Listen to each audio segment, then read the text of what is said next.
Welcome back to my channel পিকি চলে আসলাম আবার তোমাদের সাথে নিউ ব্লগ নিয়ে। তো ব্লগ না কিছু কথা শেয়ার করার, তাই কালকে ভেবেছিলাম বন্ধুদের সাথে আসবো। তো কালকে এত ব্যস্ততার কারণে আমি কালকে বাড়িতে ঢুকেছি 2টোর সময়, তাই জন্য এসে তোমাদের দেখিয়েছি জাস্ট রান্না। যেহেতু বাড়িতে না থাকলে রান্নাবান্না সেরকম হয়ে ওঠে না, আর তার জন্য আমাকে এসে রান্নাটা তৈরি করতে হয়েছিল। তার জন্য আমি জাস্ট একটা শর্ট ভিডিও দিয়ে তোমাদের বলে দিয়েছিলাম আমি আজকে ভিডিও দিতে পারলাম না। তো আজকেও দেখতে পাচ্ছি আমি রেডি হয়ে গেছি, এই যে রেডি হয়ে গেছি, আমি বেরোবো, আমার কাজ আছে কিছু। তো তার জন্য আমি এসে আবার রান্না করবো। তো তোমাদের কাকুকে মানে যেটুকুনি করে দেওয়ার করে দিলাম, খেয়ে কলকাতা বেরিয়ে গেল। আর এবার আমার কাজগুলো যেগুলো কাজ আমার পার্সোনাল যেগুলো কাজ সেগুলো আমি মিটিয়ে নিই। এখনও রিমি ওঠেনি, রিমি ঘুমোচ্ছে। তো যাক, ও ঘুমাক, আমি তার মধ্যে কাজগুলো সেরে চলে আসবো। আর সবার প্রথমে বলবো তোমরা কেমন আছো, আশা করি তোমরা ভালো আছো। আর অসংখ্য অসংখ্য ভালোবাসা সেদিনকে লাইভটাতে তোমাদের থাকার জন্য, যে ভালোবাসো তাদের জন্য, যারা হেটার্স তাদের জন্য। কারণ রিমি যখন লাইভে ছিল আমি তো দেখছিলাম কম করে 3,000 লোক মানে লাইভে অন ছিল। কারণ তাদের সত্যি রিমিকে এতটা ভালোবাসে, রিমি যে মুক্তি পাক সেটা তারা চায়। আর যেগুলো ঘটছে যেগুলো হচ্ছে সেগুলো তোমরাও যারা রিমিকে ভালোবাসো তারা সহ্য করতে পারছো না, তাই জন্য তোমরা চাইছো এই জিনিসের হাত থেকে রিমি মুক্তি পাক।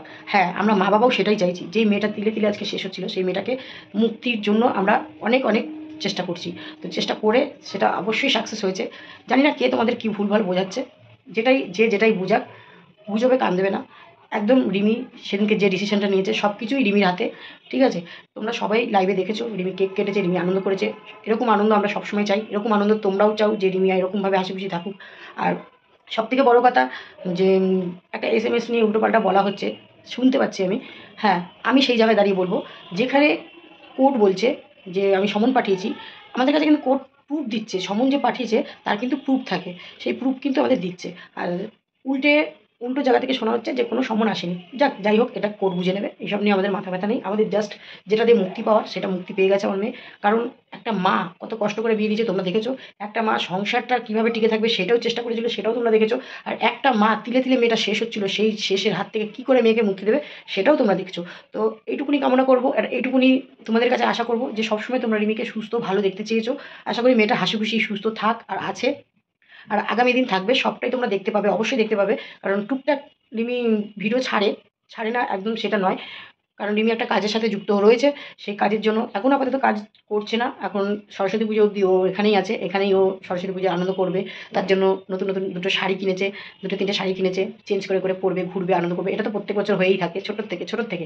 আর স্কুলগুলো সব ঘুরবে, প্রত্যেকটা স্কুলে যাবে। যারা মানে যে দিদিমণিরা, যে টিচাররা ওকে এত ভালোবাসতো, তাদের ভালোবাসা ও আবার নতুন করে যাক, তাদের কাছে পৌঁছাক, তাদের কাছে ভালোবাসা পাক, আমি এটাই চাই।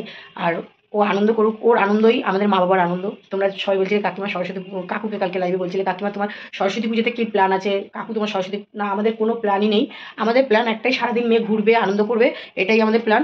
তারপরে বাদবাকি সময় যেটুকু পাবো সেইটুকুনি আমরা মেয়েকে নিয়ে ঘুরবো, এটাই হচ্ছে প্ল্যান। আমার সারাদিনের কোনো প্ল্যান নেই। হ্যাঁ, সারাদিনের প্ল্যান বলতে একটাই, সেদিনকে আমার বাড়িতে কিছু রান্নাবান্নার আয়োজন নেই। কারণ আমাদের পাড়ায় বৌদির বাড়িতে বড় করে পুজো, এবং পাড়ার সবাইকে নেমন্তন্ন করা হয়েছে। তো সেখানেই আমরা সারাদিন থাকবো, পুজো থেকে খাওয়া দাওয়া থেকে সবটাই আমাদের সেখানে। তো আমরা সেখানেই সবাই সারাদিন মজা করব।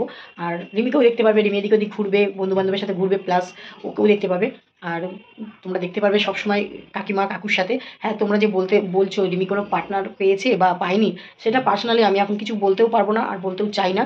আর একটা কথা জানবে যে একটা মেয়ে মুক্তি পাওয়ার পর তাকে কিন্তু সেই জায়গাটা, যেই জায়গাটা ভুল করেছে, সেই জায়গাটা আর যেতে চায় না। কারণ তার একবার সে ভুলটা হয়েছে, সে যখন একবার ভুল করেছে, সে নিজে যখন এখন তিলে তিলে বুঝতে পারছে যে আমি এই ভুলটা করেছি, আর এই ভুলটাতে আমার জীবনটা শেষ হয়ে গেছে, তো সেই জায়গা থেকে সেই মেয়েটা সেই ভুলটার কোনো দিনই করবে না। তাই জন্য পুরোটাই মা বাবার ওপরে দায়িত্ব দিয়েছে। মা বাবা যেটা পছন্দ করে, যেটা ভালো ভেবে ওকে তুলে দেবে, মানে ওর সাথে দেখে শুনে বিয়ে দেবে, সেটা পুরোটাই মা বাবার উপরে দায়িত্ব দিয়েছে। তবুও আমি মনে করি যে বিয়েটা এখন ঠিক না। কারণ ওর পায়ে দাঁড়াক। সব মেয়েকেই কালকে লাইভে বলেছি, সব মেয়েকে নিজের পায়ে দাঁড়াতে হয়। আগে ছিল না এটা, এখন যা মানে পরিস্থিতির অবস্থা, যা মানে দিনকালের অবস্থা, সব মেয়েকে নিজের পায়ে দাঁড়াতে হয়। আজ ধরো মা বাবা আছে, আজ হেল্প করছে, যখন মা বাবা থাকবে না তখন সেই মেয়েটার কী পরিস্থিতি হবে। এমনও হতে পারে যে স্বামীর তেমন আয় নেই, কাজকর্ম করে কিন্তু সেই আয়তে চলছে না, হচ্ছে না, কিন্তু তখন তাকে সাপোর্ট দিতে হবে একমাত্র তার বউকে। হ্যাঁ, এটা আমি জানি, বউকেই সাপোর্ট দিতে হবে। তার জন্য আমি মনে করি রিমি যেরকম কাজকর্ম করছে, নিজের পায়ে দাঁড়াক, নিজে কাজ করুক, নিজের নিজের টাকা দিয়ে নিজে কিনুক, আনন্দ করুক, এটা আমি সবসময় চাই। যে ও ওর মতন চলুক, ওর মতন চলুক। অবশ্যই বিয়ে থাওয়া হবে, অবশ্যই সবটাই হবে, সেটা এত তাড়াতাড়ি কিছু না। ও যেমন আছে, যেমন হাসি খুশি আছে, যেমনভাবে ও কাজকর্ম করছে সবটাই তোমরা দেখতে পাবে। ও কদিনের ছুটির জন্য রয়েছে, যেহেতু সত্যি কথা বলতে কি জানো তো, মেয়েটা যখন বাড়িতে থাকে না তখন খুব জমজমাট থাকে, খুব ভালো লাগে। এই যে এখন ঘুমাচ্ছে, যখন উঠবে, এই যে ডাক খোঁজ, এই যে আনন্দ, এগুলো ভালো লাগে। আমরা মা বাবা কখনো চাইনি ও কাজ করুক, কখনো চাইনি, এখনও চাই না যে ও কাজ করুক, কিন্তু ওর নিজের জন্য, ওর নিজেকে সেই জায়গাটাতে মানে কী বলবো, রিকভারি করার জন্য, হাসি খুশি থাকার জন্য, নিজেকে সময় দেওয়ার জন্য আমরা ওকে জাস্ট সময়ের জন্য কাজে পাঠিয়েছি। কিন্তু এটা বলবে না যে সময়ের জন্য কাজে পাঠিয়েছো তাহলে টাকার কী দরকার। দেখো, কাজ করতে গেলে টাকা তো পাবেই, অবশ্যই পাবে, যেখানে যে কাজ করুক টাকা পাবেই। আর ওর কাজটা করাই কিন্তু টাকার জন্য, সেই টাকাটা পেয়ে ও নিজের জন্য নিজে কিছু করুক, আমরা এটাই চাই। ওর কোনো টাকা, তোমরা যারা হেটার্স তারা কিন্তু বলছো বাবা মা টাকা খাওয়ার জন্য মেয়েকে রেখেছে। আর সত্যি কথা বলতে, বাবা মা টাকা আজকে 9 মাস 10 মাস আমার কাছে রয়েছে, তখনই কোনো টাকা লাগলো না। আর এখন না, ওর টাকা দিয়ে কী করবো, ওর টাকা সব জমানো আছে, ওর যা টাকা, ওর টাকা সব জমানো আছে। ওর টাকা দিয়ে ও যা খুশি করবে, যা খুশি বলতে ও যা কিনতে চাইবে, যেমন একটা সোনা কিনেছিল দেখেছো তোমরা, এরকমই ওর অনেক কিছু শখ আছে, ও অবশ্যই করবে। আর সেটা এক একটা করে তোমাদেরকে তুলে ধরবে, তোমাদেরকে দেখাবে। আর সবটাই কিন্তু এই ইউটিউবের টাকা নয়, ওর নিজস্ব খাটা, মানে এই যে যে খাটছে ও। আজকে যে একটা মেয়ে শৌখিনতাভাবে সবসময় বাড়িতে থাকতো, সেই মেয়েটা আজকে এক জায়গায় কাজে গিয়ে যে কী হারে খাটতে হয় সেই অনুভবটাও করে ফেলেছে। কারণ ও নিজে এসে গল্প করে, মা এই কাজটা করতে হয়, এত অবধি এই কাজ করতে হয়, এই কাজে এই সময়। কারণ আমরা এক সময় এই কাজ করেছি, তো আমরা জানি যে হ্যাঁ, ড্রেসটা হয়তো পরলে স্ট্যান্ডার্ড লাগে, কিন্তু কাজটা কিন্তু রীতিমতন তারা করিয়ে নেয়। যত অবধি কাজ, যতটা কাজ করা তারা কিন্তু করাবে।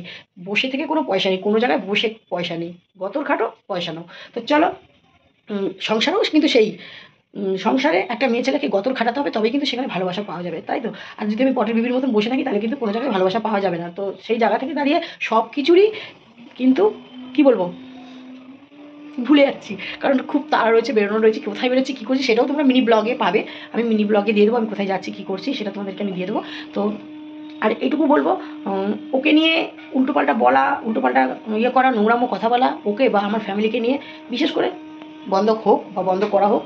নাহলে সত্যি কথা বলতে আমি স্ট্রাইক দেওয়া পছন্দ করতাম না। এত বছর তোমরা দেখেছো যে আমি কোনো কাউকে স্ট্রাইক দিইনি, কিন্তু এগুলো বন্ধ করতে গেলে এখন বাধ্য হতে হবে আমাকে স্ট্রাইক দিতে, কারণ আমি আর পারছি না, স্ট্রাইক মারতে আমি এবার বাধ্য হব।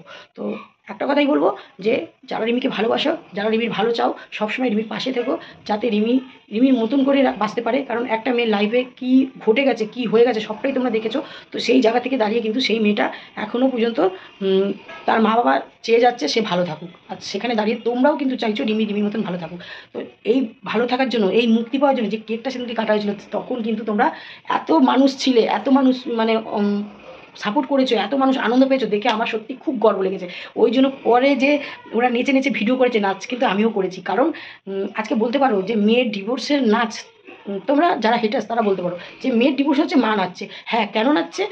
কারণ আজকে মেয়েটা যে তিলে তিলে কষ্ট পেয়েছে, সেই মেয়েটাকে তিলে তিলে কষ্ট পাওয়ার জন্য কিন্তু একটা মা ওরমভাবে ভিক্ষে করে বিয়ে দেয়নি। মেয়েটাকে সুখে শান্তিতে থাকার জন্য সবার কাছে হাত পেতে মেয়েটাকে বিয়ে দিয়েছিল। তখন যেরকম নেচে বিয়ে দিয়েছিলাম, আজকে মেয়েটা তিলে তিলে যেরকমভাবে কষ্ট পেয়ে আজকে মুক্তি পাচ্ছে, সেই জায়গায় দাঁড়িয়ে কিন্তু সেই মাটা তার জন্যই নেচেছে, যে আমার মেয়ে আজাদ হয়ে গেছে। তো চলো, আর বেশি কথা বলছি না, ভিডিওটা অনেকটা বড় হয়ে গেল, আমাকে বেরোতে হবে। আর যদি কারো কোনো প্রশ্ন থাকে অবশ্যই আমাকে কমেন্ট করো, আমি অবশ্যই তোমাদের কমেন্টের রিপ্লাই দিই, আর রিপ্লাই দিতে আসি। আমি ধরে ধরে ধরো কোনো কিউএনের প্রশ্নের উত্তর আমি দিতে পারি না, আর পারবও না। আমি হয়তো তোমাদের হেটার্স হোক আর যাই হোক, ফেক চ্যানেল নিয়ে এসেও খুঁচায় আমি দেখেছি, তবু আমার যাকে মনে হবে আমার এর কথার উত্তর দেওয়া উচিত, অবশ্যই আমি দেবো, তার জন্য আমি আছি। আর নেক্সট ভিডিওতে আবার দেখা হচ্ছে। আর ততক্ষণের জন্য আজকের মতন টাটা, এখন আমার বেরোতে হবে। আর রান্নার ভিডিও তোমাদের তো আমি এখন দেখাতে পারছি না, কারণ আমি এখন বেরিয়ে যাচ্ছি। আমি শুধু মাছটা ভেজে নিয়েছি, এখন বাইরের কাজটা মিটিয়ে এসে তারপরে রান্নাটা করবো। তো চলো, আর বেশি কথা বলছি না, ভিডিওটা অনেকটা বড় হয়ে গেল, আর আমার কিন্তু এইসব নিয়ে কোনো দিন কোনো ভিডিও দেখবে না, কারণ আমার চ্যানেলে যাও, ভিজিট করো, দেখো আমি এইসব পছন্দ করি না। আমি আমার মতন, হ্যাঁ করতাম এক সময় যখন মেয়ে কষ্ট পেত, তখন করেছিলাম, কিন্তু এখন না। আমি এখন কাউকে নিয়ে কোনো রকম কিছু বলার মতন কি, আমি নিজের কন্টেন্ট দিতে পারি না, দেখো। আর ভিউজ, তোমরা বলবে এত বড় চ্যানেলে ভিউজ নেই কেন? ভিউজেরও ব্যাপার আছে, একটা সব কিছুরও ব্যাপার আছে। কারণ এই পিঙ্কি পাল যত মানুষের উপকার করেছে, এই পিঙ্কি পালের পেছনে প্রচুর শত্রু আছে, প্রচুর। আজকে মানুষ যখন উঁচু দিকে ওঠে না, তখন কিন্তু পিছনে অনেক শত্রু জন্মে যায়। এটা আমি একজনের কাছ থেকে শোনা। সে নিজে বলেছে যে আজকে আমার বউ আজকে পঞ্চায়েত সদস্য হয়েছে, দেখো আজকে আমার পেছনে কত শত্রু। এটা একদম বাস্তব কথা। তার কথাটা মিলিয়ে আমি দেখলাম যে হ্যাঁ, আজকে যখন আমার চ্যানেলটা একটু বড় হয়েছে, তখনই আমার পেছনে হাজার হাজার শত্রু লেগে গেছে। আর হাজার হাজার শত্রু, তারা 4-5টা করে চ্যানেল নিয়ে আমার এই চ্যানেলটাতে মানে রিপোর্ট করেছে, রিপোর্ট মেরে মেরে মেরে মেরে চ্যানেলটাকে আজকে শেষ করে দিয়েছে, সেটা আমি অনুভব করতে পারি। সেই অনুভবের দ্বারাই আমি বলি না আমি কিছু অনুভব করতে পারি, সেই অনুভবের জন্যই কিন্তু আজকে বলতে বাধ্য হচ্ছি যে আজকে আমার চ্যানেলে যে যে হারে আমার চ্যানেলটা রয়েছে মানে সাবস্ক্রাইবার, সে হারে ভিউজটা হয়তো কম। তো চলো, আমার ভিউজ নিয়ে আমার কোনো ম্যাটার করে না, কারণ আমার স্বামী কাজ করে, আমার মেয়ে মেয়ের মতন কাজ করছে, তার মতন সে চলছে। তো আমার টাকা পয়সা দিয়ে কোনো দরকার নেই, কারণ আমি, তোমরা ভালো করেই জানো, আমি টাকা পয়সা দিয়ে নিজের জন্য একটা সুতোর জিনিসও কিনি না। তো সেখানে দাঁড়িয়ে আমার টাকা পয়সার দরকার নেই। আমার শুধু আশা তোমাদের সাথে একটু গল্প করা, একটু কন্টেন্ট দেওয়া, ব্যাস। তোমরা যারা ভালোবাসো তারা কাকিমাকে চাও, তাই আমি আসি। আর এরকম হয়তো হঠাৎই কোনো দিন আবার আসা বন্ধ করে দেবো, জানি না মতিগতি কখন কী হবে জানি না। তবু আমি বলবো এখনও স্বামীর পয়সায় খাচ্ছি, স্বামীর পয়সায় চলছি। তো আমার ইউটিউব করে যে খেতেই হবে তার কোনো মানে নেই। তো সেখানে দাঁড়িয়ে আমার মেয়েও নিজেরটা নিজের মতন তৈরি করে নিচ্ছে। তো আর বেশি কথা বলতে চাই না। ভিউজের জন্য আমার কোনো ইচ্ছে নেই যে আমাকে তোমরা এত এত ভিউজ দাও, এত এত ভিউজ দাও। আমার ভিউজের কোনো প্রয়োজন নেই, ঠিক আছে? আমার জাস্ট গল্প করতে আসি, আমি গল্প করতে ভালোবাসি, আমি তার জন্য চলে আসি। যদি তোমাদের কিছু জানার থাকে অবশ্যই কমেন্ট করে। চলো আজকে বলুন টাটা।